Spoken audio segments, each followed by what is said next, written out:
Hey guys, how's it going, and welcome back or welcome to my channel. As you know, or you might not know, my name is Josh and I'm on a mission.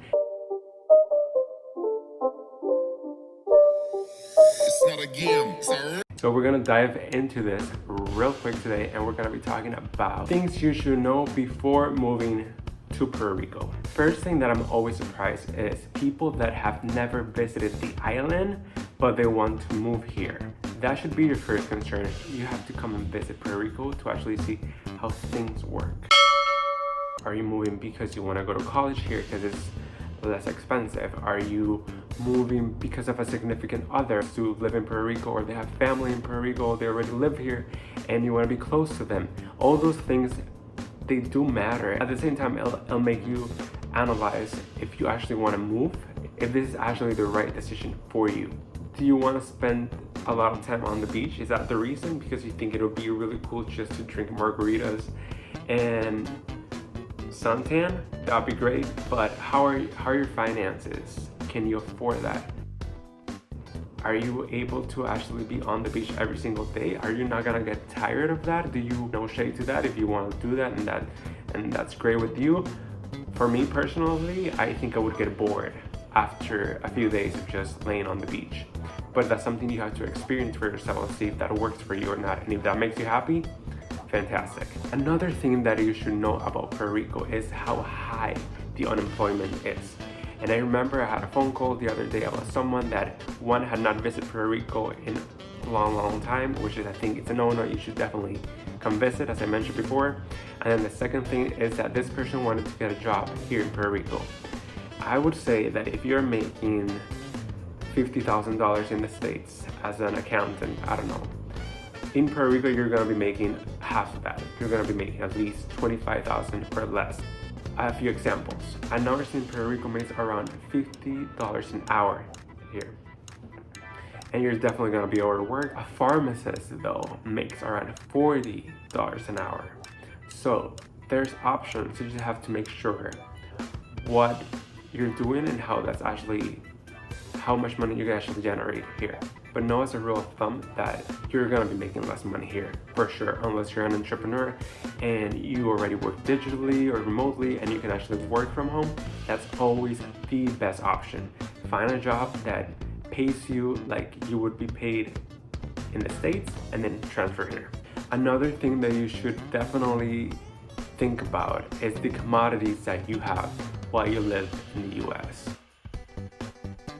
Sometimes we don't have the best electricity. So there's days that I don't have electricity for a certain hours. It's not every single day, nor it's the whole day, but maybe there's a glitch somewhere, something happened, and poof, I don't have electricity. I didn't know that I wasn't gonna have electricity, and it happened. It happens a lot in hurricane season. It happens with water. Sometimes there's water, sometimes there's not, and there's towns in different neighborhoods that have bigger problems than others, but that's something you definitely have to check out. So let's say another example is that you love Indian food. There's one Indian restaurant in the town they're gonna be at, or maybe there's none. Or you want a specifically organic thing that you can easily find in the States. Everywhere you go, you're not gonna find that here. Another thing that you have to realize is that Spanish is our first language. If you don't know Spanish, you're gonna be fine. Most people speak English, but I feel like you're not gonna have a proper culture adjustment. You're not gonna really fit in completely unless you're okay with that. I know people that they just don't want to socialize, they don't want to create more friends, that's fine.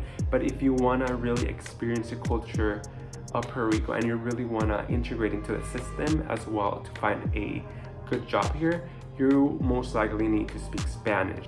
It's okay if it's broken, it's okay if you understand that better than you can speak Spanish, but I think it's great to make an effort, and that goes regardless what other country you move to. Like if you move to Italy or to France, whatever other country it is, I think it's great if you actually make an effort to learn about the language and the culture.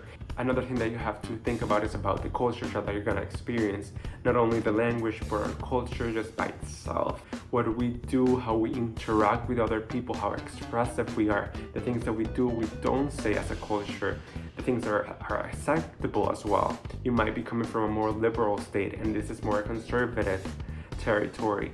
All those things you have to really analyze before you actually make a decision to move into Puerto Rico and how well you're gonna fit here. Another thing that you should be looking at is about the hurricane season, and this is something I think that worries a lot of people. We get worried too, and that goes all the way from June to November.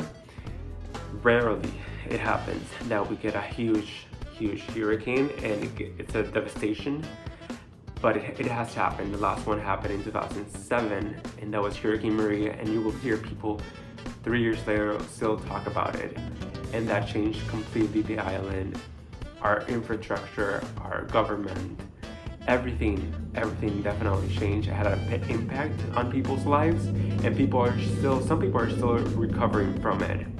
So that's something you have to think about. Hurricanes, how that's affecting people, natural disasters, and that's pretty much everywhere, because if you go to the middle of the US, then you have tornadoes, right? And if you go to California, you have earthquakes. And another thing that you should realize is how expensive Puerto Rico can be.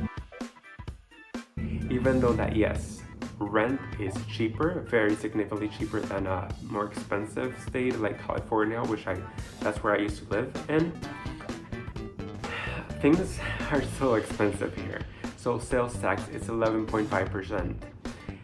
Some restaurants have the 7%, which is something new that happened this year, but it used to be 11.5. We don't know. Who knows if that goes up again. And our economy has not really progressed. In the last couple of years, it's slowly progressing, I guess you could say. The electricity bill here, it's out the roof. You know, I've learned to not turn the AC on unless it's at night and at certain hours. You can't really do that. It's just like, it's gonna be crazy expensive how electricity is. And I'll do another video on the cost of living in Puerto Rico, but just make sure that you analyze the numbers before you actually come here.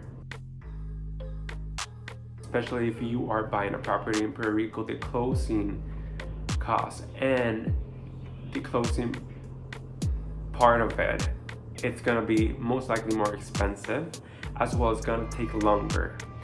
As I mentioned, I am a real estate agent, so I deal with this every single day. The closing can take up to 60 days, and with pandemic and people not being able to work for a time or just work remotely, and there's so many things that go along with that. I have cases that have been in the bank since June and September now. So be prepared for that. I did a video on things that you should know before buying a house, and I'll link that right over there. And I did another video of why I moved to Puerto Rico. So maybe you can get some ideas and maybe that works for you. And I'll post that over there too.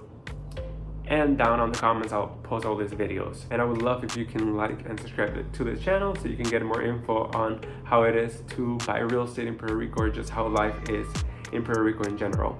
So until next one, thank you for joining. Thank you for watching. Bye.